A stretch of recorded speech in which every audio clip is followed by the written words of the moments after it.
Metal Yearbook, 1975. This is the year metal found its swagger.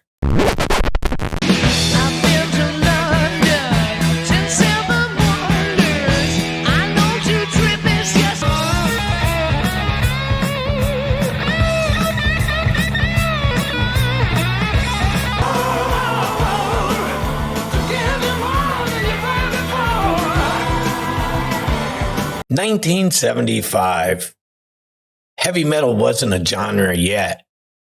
It was a feeling, a sound, a rebellion still learning how to walk in leather boots. Hard rock was evolving. Sabbath got darker.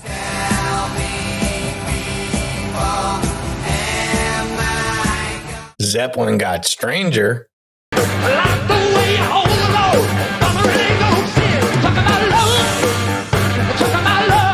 And Purple got slicker.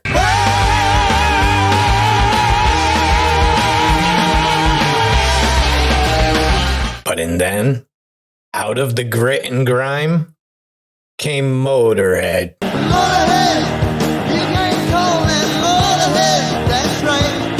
Came Judas Priest. The pieces hadn't come together yet. But 1975 was the moment they started snapping into place. This was the year heavy metal stopped mimicking rock and started defining itself. There were the days that the critics and press and people in general took us for being probably the innovators of hard rock, and they took us for being the band who made a whole lot of love and Plant was the squeeze my lemon boy and all that sort of thing. Full stop. And so you got people coming along for the sole purpose of getting their colloquial rocks off, you know. Mm-hmm. But I think that we've tried to prove, or we have proven with the albums that have come out in the past. Black Sabbath walked into 1975 a little wounded. Volume 4 and Sabbath Bloody Sabbath pushed them deeper into experimentation.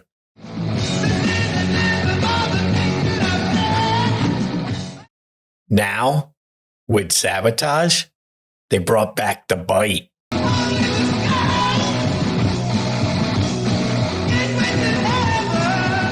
Released in July, Sabotage was sharp, it was angry, it was almost paranoid. You had songs like Symptom of the Universe, Proto-Thrash before thrash even had a name. The riffs were choppy, they were raw. The vocals? Ozzy was still sounding like a mad prophet stuck in a haunted cathedral.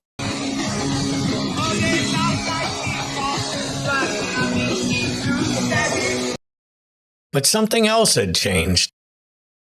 Sabbath wasn't just about doom anymore. They were about rage. And behind the scenes, they were battling lawsuits, exhaustion, and egos. That tension bled into the music and fans felt it. 1975 was the year Sabbath proved they weren't just originators, they were evolving. In 1975, the members of Black Sabbath each received a massive tax bill for money they never received. At that point, the band members realized something was off, so they called for a meeting with their then manager Patrick Meehan. So if Sabbath were the dark wizards, Led Zeppelin clearly were the thunder gods.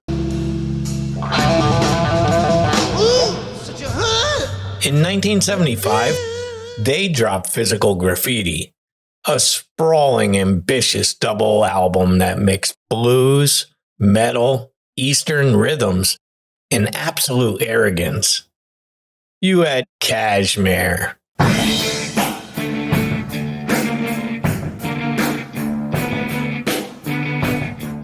In My Time of Dying.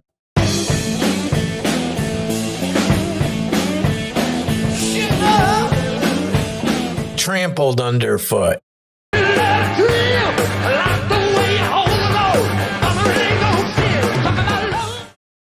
Now, not all of it was metal, but the attitude sure as hell was.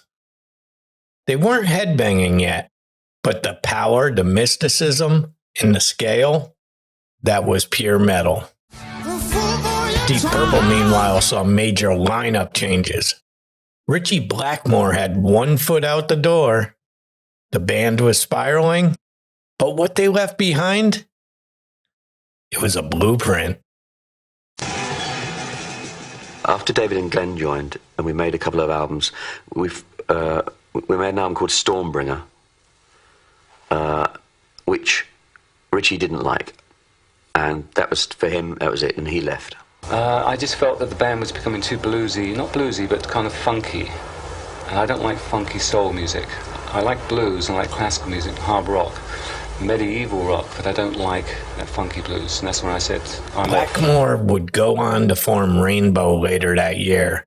And in Rainbow's earliest work, you could hear the birth of power metal, fantasy, flash, and virtuosity, all wrapped in medieval fire.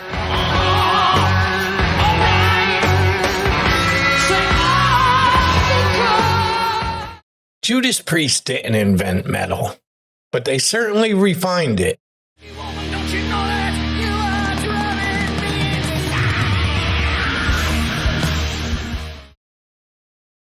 In 1975, they dropped Sad Wings of Destiny, an album that took Sabbath's gloom, Purple's flash, and Zeppelin's size, and they made it something sleeker, meaner, and faster.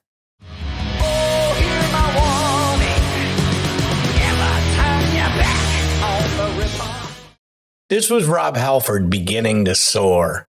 This was Glenn Tipton and KK Downing becoming guitar assassins. Tracks like Victim of Changes and The Ripper showed us that metal could be theatrical, but still cut like a knife. And the leather? Come on. The studs? The biker god look?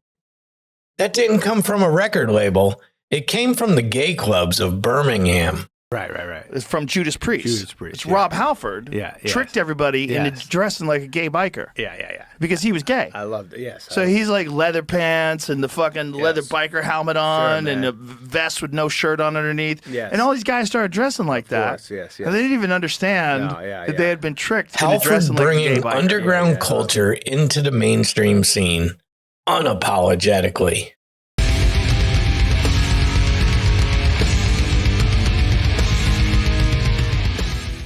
"1975 was not the year Priest got famous, but it was the year they became necessary."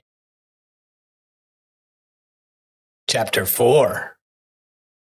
While Priest sharpened the blade, others started painting their faces. Alice Cooper, already infamous, released Welcome to My Nightmare just a year prior, but 1975 was when the stage show got bloodier.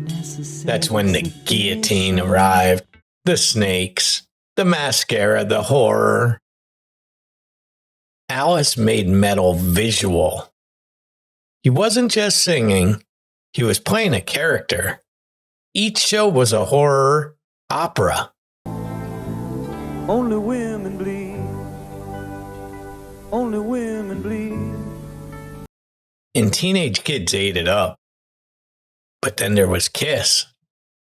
Alive dropped in late 75, and with it came the legend. Fire, makeup, platforms, pyro. The songs weren't revolutionary, but the image, iconic. This was the year that metal realized it needed more than just riffs. It needed theatrics.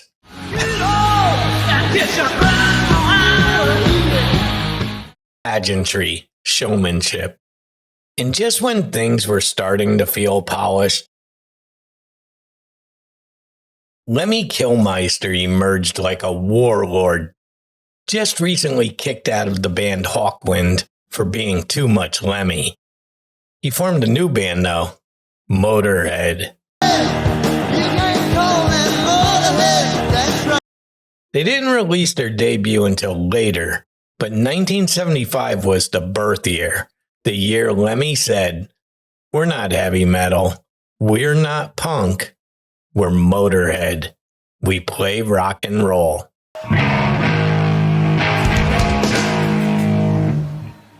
We are Motorhead,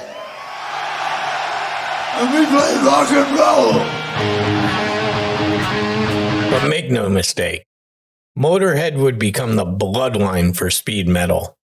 The attitude? Pure anarchy. The volume? Stupid loud. The music? Straight carnage. 1975 didn't hear their sound yet, but it felt the tremor in the ground. Chapter 6. By the end of 1975, heavy metal wasn't official yet, but it was rising. The riffs were getting sharper, the fashion definitely louder, the audience more tribal. Rock critics dismissed it as dumb, parents were already nervous, and the mainstream didn't know whether to laugh or panic.